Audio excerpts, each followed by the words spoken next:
memperkenalkan materi kami yaitu sejarah software, dan software yang kami ambil yaitu Visual Studio Code. Mungkin langsung saja saya sebagai moderator atas nama Barin Firmansyah, sebagai pemateri pertama Muhammad Ali Hamdani, dan sebagai notulen Haris. Oke, langsung saja ke materinya.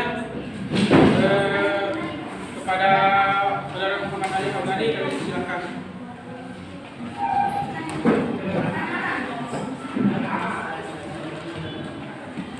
Baik, bismillahirrahmanirrahim. Assalamualaikum warahmatullahi wabarakatuh. Waalaikumsalam warahmatullahi wabarakatuh. Jadi di sini saya akan mempresentasikan materi kami dari kelompok 2 tentang sejarah software. Jadi di sini kami akan sampaikan secara singkat apa itu saja sejarah software dari perkembangannya. Perkembangannya kami ambil dari teknologi yang ditemukan, jadi bukan dari tahunnya. Kami tampilkan berdasarkan teknologi yang ditemukan setiap eranya.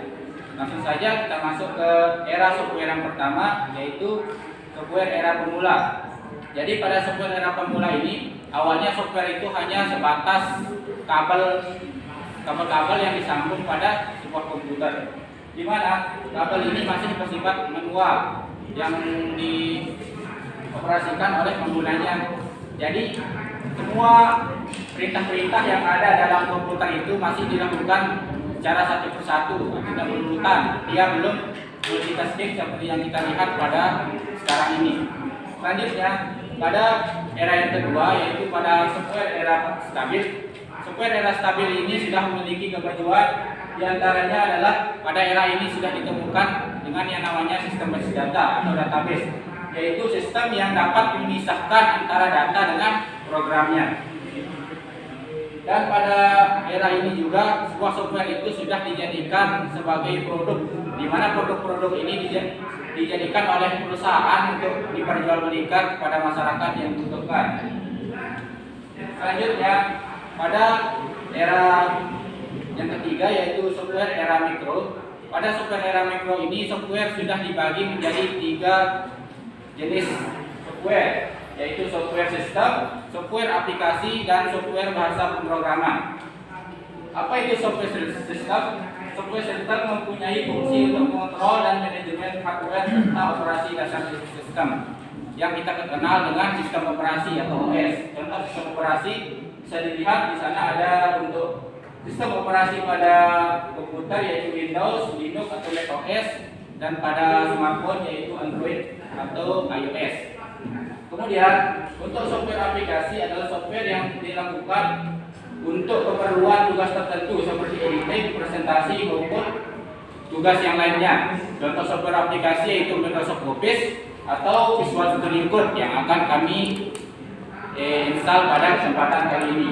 Kemudian ada yang namanya bahasa pemrograman. Bahasa pemrograman ini biasanya berisi instruksi untuk memberikan perintah pada tiap perangkat. Jadi bahasa pemrograman ini adalah software yang digunakan untuk membuat sebuah program dalam satu komputer.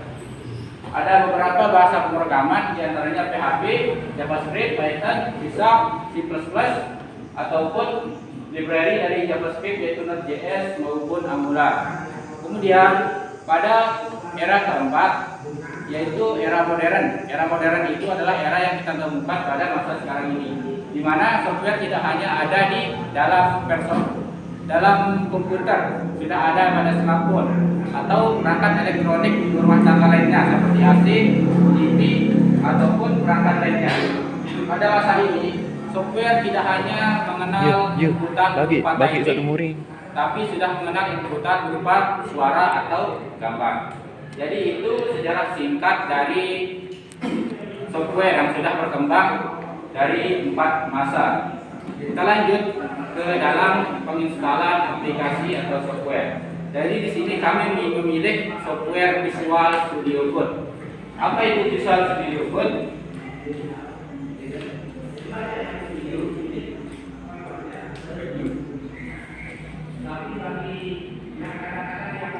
Apa itu Visual Studio Code? Visual Studio Code adalah software yang berfungsi untuk menulis baris kode perintah dalam membuat program. Software ini digunakan para programmer dalam menjalankan program yang akan mereka buat. Jadi Visual Studio Code ini adalah software yang dibutuhkan oleh programmer dalam membuat programnya. Jadi teman-teman yang menggunakan sebuah software apapun jenisnya maupun sistem operasi atau software aplikasi, jadi itu dibuat oleh programmer dengan menggunakan bahasa pemrograman, dan salah satu yang digunakan oleh programmer itu untuk menulis baris kodenya adalah Visual Studio Code. Dan alasan kami memilih Visual Studio Code ini adalah bagi untuk menampilkan bahwa bagi teman-teman yang mau bergelut di bidang programming, software ini sangat bermanfaat karena di dalam software ini terdapat berbagai extension yang dapat memudahkan kerja programmer dalam menulis garis kode perintahnya. Dan apa saja keunggulan dari software ini? Keunggulan yang pertama yaitu tersedia di banyak platform. Jadi software ini sudah bisa diinstal di platform Linux, macOS maupun Windows. Jadi tidak ada lagi kendala hubungan terhadap perangkat yang Anda gunakan. Jadi maupun apapun jenis sistem operasi teman-teman bisa menginstal software ini. Jadi yang kedua, kelebihan dari Visual Studio Code yaitu fitur yang lengkap, di mana dalam fitur lengkap ini di dalamnya terdapat extension marketplace sehingga dapat menambah fitur-fiturnya dengan bebas. Apa itu extension? Nanti kita bahas, yaitu extension yang dapat memudahkan teman-teman dalam menulis garis kode. Nanti kita akan bahas lebih lanjut ke dalam saat kita sedang menginstal aplikasinya. Selanjutnya, performa kepatilan. Meski dijali banyak extension, performa Visual Studio Code tetap tangguh sebab extension yang tersedia telah dioptimasi sedemikian rupa sehingga tidak mempengaruhi kinerja kode editor ini. Yang keempat adalah dukungan arsitektur terbaik. Visual Studio menggunakan berbagai teknologi terbaik di dalamnya seperti Electron untuk pengembangan salah satu bahasa pemrograman yaitu JavaScript dan Node.js. Kita lanjut ke fitur-fitur unggulan pada Visual Studio Code ini. Yang pertama yaitu basic editing, di mana fungsinya sebagai sebuah kode editor. Visual Studio Code tidak perlu diragukan lagi, ia punya semua yang Anda butuhkan mulai dari keyboard shortcut. Shortcut ini bisa membantu teman-teman tidak perlu menulis semua baris kode. Teman-teman tinggal menulis sintaks sederhananya, nanti shortcutnya akan membantu teman-teman untuk melengkapi kode tersebut. Kemudian IntelliSense adalah fitur Visual Studio yang memudahkan proses coding. Selanjutnya adalah debugging ini adalah running dari program yang sudah kita buat. Kemudian yang keempat adalah extension marketplace.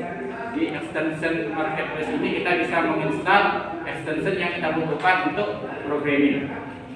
Baiklah, untuk lebih lengkapnya kita lanjut ke dalam praktik penginstalan dari aplikasi Visual Studio Code ini. Oke. Jadi sebelum mulai menginstal, teman-teman terlebih dahulu mengunduh file aplikasi dari Visual Studio Code. Bisa teman-teman cari di websitenya yaitu code.visualstudio.com. Bisa teman-teman unduh. Kalau sudah terunduh, kita bisa langsung install. Kita klik install.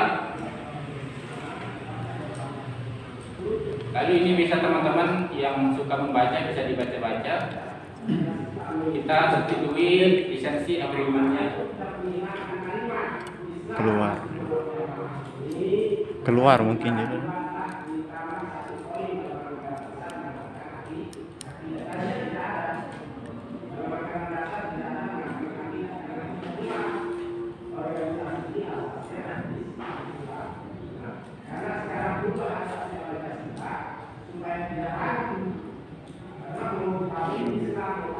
Tinggal centang yang I accept, kemudian next terus sini teman-teman bisa kasih nama dari foldernya.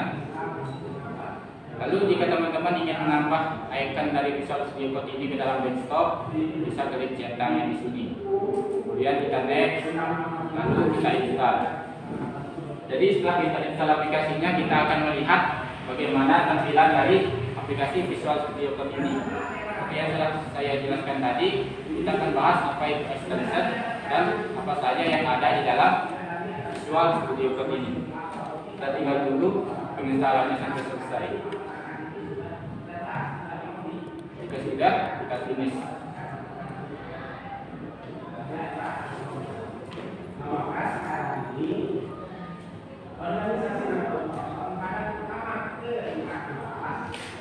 Nah, ini dia tampilan dari aplikasi Visual Studio Code.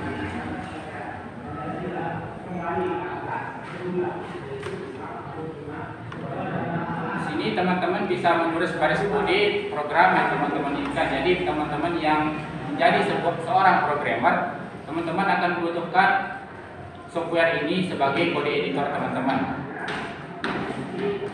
Di sini ada beberapa macam menu, yaitu menu Explorer. Di menu Explorer ini teman-teman bisa menampilkan folder dari program yang teman-teman sudah buat. Lalu di sini ada yang namanya extension. Nah, di sini extension ini teman-teman bisa install. Misal teman-teman yang bergelut di bahasa pemrograman Python, teman-teman bisa diinstal extension dari Python.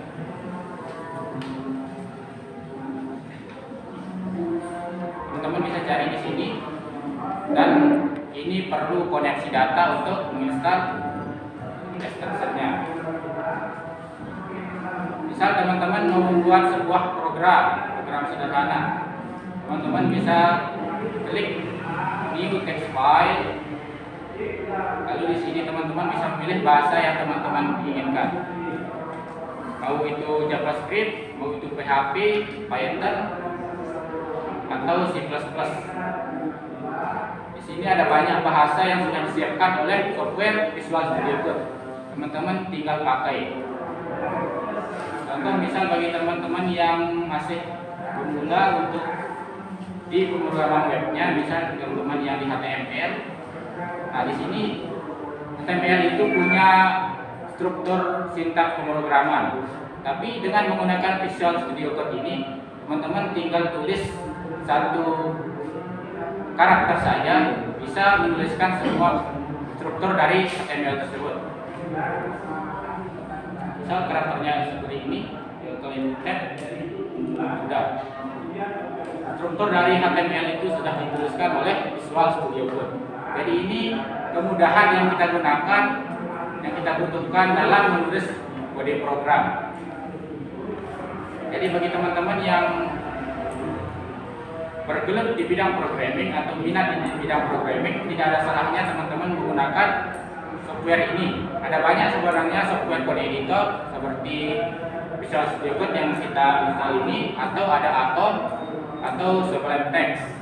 Tapi dari pandangan kami di kelompok 2, ini adalah salah satu kode editor terbaik yang dibutuhkan oleh para programmer. Jadi mungkin itu presentasi singkat yang kami sampaikan tentang sejarah software dan software Visual Studio Code. Saya akan kembalikan ke moderator. Oke, kami dari kelompok 2 buka 2 sesi pertanyaan. Silakan yang ingin, bagi teman-teman yang ingin bertanya, silakan. Ya. Kelompok 3 Pak, silakan. WA baca WA.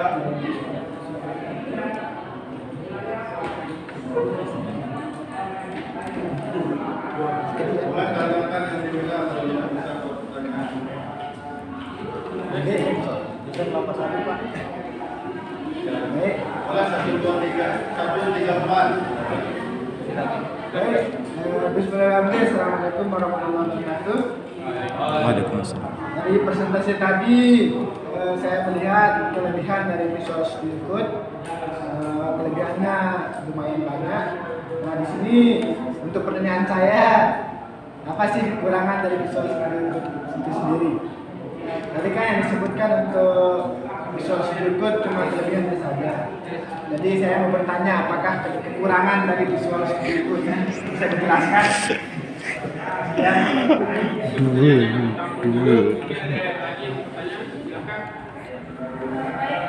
warahmatullahi wabarakatuh. Yang ingin saya tanya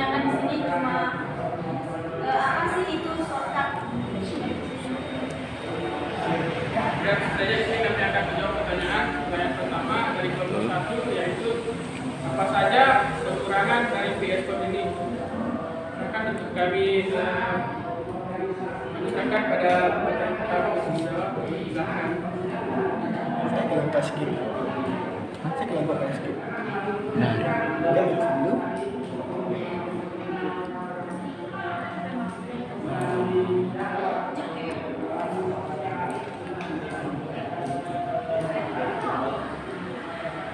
apa itu kekurangan? Baiklah, saya akan menjawab pertanyaan dari saudara Khairul Fikri. Jadi ini kekurangan dari segi pandangan saya sendiri, bukan secara umum. Jadi kekurangan yang saya rasakan dari Visual Studio Code. Jadi kalau mencoba Visual Studio Code ini, saya pernah mencoba salah satu kode editor yang lain, yaitu Sublime Text. Sublime Text ada di sini. Ini bisa juga teman-teman gunakan kode editor. Nah, sebelum pindah ke Visual Studio Code, saya awalnya menggunakan Sublime Text. Dan setelah berpindah dari Sublime Text menuju Visual Studio Code, yang saya rasakan itu yang pertama itu adalah tentang browsernya. Misal di sini, ketika kita ingin membrowsing program yang akan kita gunakan, kita akan buka ke browser kita. Di Sublime Text kita tinggal klik yang open in browser, sudah masuk ke browser. Tapi kalau di Visual Studio Code kita terlebih dahulu menginstal extension, jadi tidak bisa langsung ke langsung masuk ke browsernya. Jadi di sini ya sudah ada extension untuk membuka ke langsung browser, yaitu web server. Misal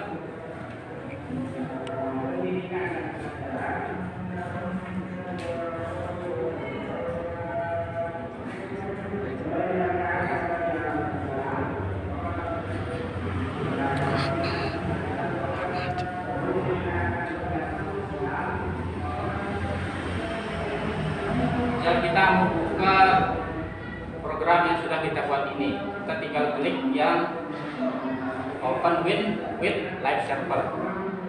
Nanti akan dibuka ke browsernya.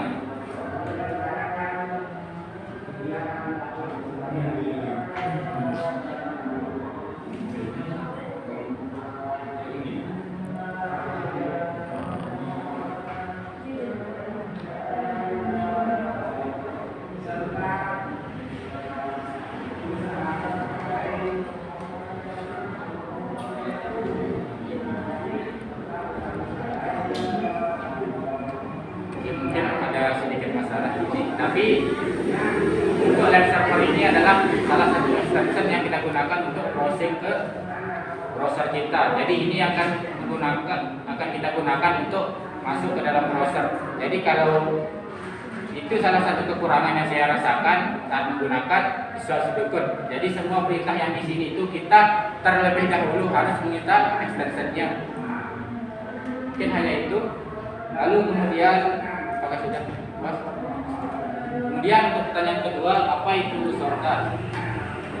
Shortcut itu bisa kita bilang untuk sederhananya itu jalan pintasnya. Jadi teman-teman, jika sebenarnya teman-teman tidak asing dengan istilah shortcut ini, teman-teman sudah sering gunakan, yaitu copy paste. Misal Ctrl C, Ctrl V itu adalah salah satu shortcut. Shortcut itu adalah suatu sistem yang kita gunakan untuk memudahkan program yang kita jalankan. Jadi kita tidak perlu banyak perintah, kita cukup mengetik atau mengklik beberapa shortcut. Jadi itu pengertian dari shortcut. Sudah?